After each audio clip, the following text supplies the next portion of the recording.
একবার এক পাশ্চাত্য শিক্ষায় শিক্ষিত নব্য যুবক শ্রী রামকৃষ্ণদেবের কাছে এসে প্রশ্ন নিবেদন করল, ঠাকুর, আপনি যে বলেন মন্দিরের ওই ৩.৫ ফুট মা কালীর মূর্তি এই বিশ্ব প্রসবিনী জগৎমাতা, এই ৩.৫ ফুট মাটির মূর্তি কি এই বিশাল বিশ্ব প্রসব করতে পারে?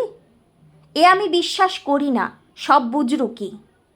ঠাকুর শ্রী রামকৃষ্ণদেব শিশুর মতো করে সহজভাবে বললেন, তাই নাকি? দাঁড়া, আমি মায়ের কাছে শুনে আসি।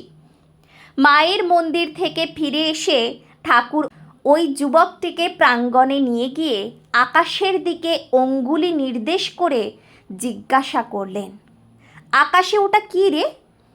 যুবকটি উত্তর দিল, ওটা সূর্য। তা কত বড়? তাৎক্ষণিক উত্তর দিল যুবকটি, আজ্ঞে, পৃথিবী অপেক্ষা ১৩ লক্ষ গুণ বড়। ১৩ লক্ষটা পৃথিবী ওই সূর্যের মধ্যে অবস্থান করতে পারে। ঠাকুর বললেন, দূর শালা, ওটা তো ৫ নম্বরের ফুটবলের মতো, ছেলেরা মাঠে খেলা করে। ওর ভিতরে এত বড় বিশাল পৃথিবী একটা নয়, দুটি নয়, ১৩ লক্ষটা অবস্থান করতে পারে? এও আমি বিশ্বাস করি না। যুবকটি বিজ্ঞের ভঙ্গিতে বলল, আজ্ঞে, সূর্য সত্যিই পৃথিবীর থেকে ১৩ লক্ষ গুণ বড়।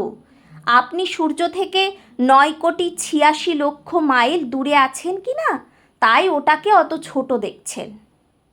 ঠাকুর একগাল হেসে বললেন, তুইও শালা মা থেকে অনেক দূরে আছিস, তাই মাকে ৩.৫ ফুট দেখছিস। মার কাছে আয়, দেখবি মা আমার বিশ্বব্যাপ্তা হয়ে আছেন।